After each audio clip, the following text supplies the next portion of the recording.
So Eliezer, the loyal servant of Abraham, Avraham, arrives in Avraham's old hometown to look for a bride for Avraham's son Isaac, Yitzchak. He devises a test to figure out who's the right woman for Yitzchak. He says, whichever young woman shows up at the well and offers water to me and to all of my master's camels that I brought along with me on the trip, she's the right person to be the bride of Yitzchak. No sooner does he finish stating the parameters of the test than Rivka, shows up at the well, and she passes the test with flying colors. She not only offers water to him and to the camels, but she brings all that water. People have done the calculation. For his 10 camels that he had brought along, she must have dragged over 200 gallons of water. The next passage strangely tells us that Eliezer was wondering whether God had granted him success on his journey. But what's he wondering about? She passed the test. The classic answer is that he's still wondering whether or not she's a member of Abraham's extended family, because that was the condition that Abraham had given him for a wife for Yitzchak. But the problem is that if you look at the next passage, we're told that when the camels finished drinking, Eliezer took the betrothal gifts and started giving them to her before he even confirmed which family she was from. Some commentators explain that he was confident that any woman who had just passed this test, a test that could have only be passed by someone of sterling character traits and generosity, must be from the extended family of Abraham. But still, how does that explain why we needed to know that the camels finished drinking? The Torah never tells us anything that's extraneous or superfluous. So I heard an explanation once that I've always loved. To understand it, you need to know two things. Number one, the Talmud tells us that the animals of a tzaddik, of a righteous person, will not steal. Now that statement shouldn't be surprising to us because we've all seen instances of pets that look like their owners or who act like their owners.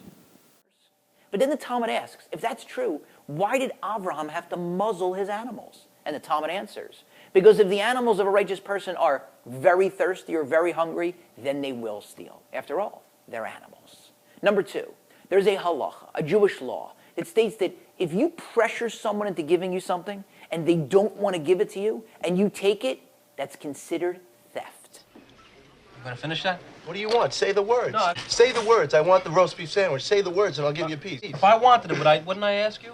Then ask. If you want to give him the sandwich, give him the sandwich. If you don't want to give him the sandwich, don't. I don't just want to give forget it. I don't like it. I'll take the sandwich. No, Okay? don't. Fine, I'll take the sandwich. Cup You of want coffee, this? that's it. No. You No. want this? I don't want it. Fine, I do.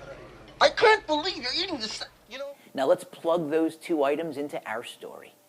Eliezer thinks that she passed the test, but he's not sure because he doesn't know what was really motivating Rivka. Maybe she dragged all those gallons of water because she's incredibly generous and she's the right person for Yitzchak. Or maybe her father and her brother told her, whenever somebody new shows up at the well, give them as much water as they want for them and for their animals, butter them up. And if they have any money, if it looks like they're wealthy, let us know so that we can head over there to take advantage of them. So maybe the whole time she was dragging all those gallons of water, she was muttering under her breath, I can't believe my father and brother make me do this. And look at this good-for-nothing guy, not even lifting a hand while I'm dragging hundreds of gallons of water for his camels. So how's he supposed to know? Well, he's in luck. Because those camels belong to his master, to Avraham, who's a tzaddik. Those camels won't drink the water if she didn't give it generously, if she didn't want to bring the water, because that would be theft, unless they're very thirsty. So he starts watching the camels. They start drinking. That doesn't tell him anything. Maybe they're thirsty. They would steal when they're thirsty. But they finish drinking. Camels drink way past the point of quenching their thirst. If those camels finish drinking, it means that they drank past the point at which they were thirsty, which means that they would not have stolen, which means that she must have given the water generously, and she is the right person to marry Yitzchak. And what I've always loved about that explanation is that it shows the interconnectedness of the Torah and the Talmud and Jewish law. It's not just that they're a seamless web, it's that they're bottomless. You could spend an entire lifetime plumbing the depths of the Torah and the Talmud and still only scratch the surface. There's always something new to learn.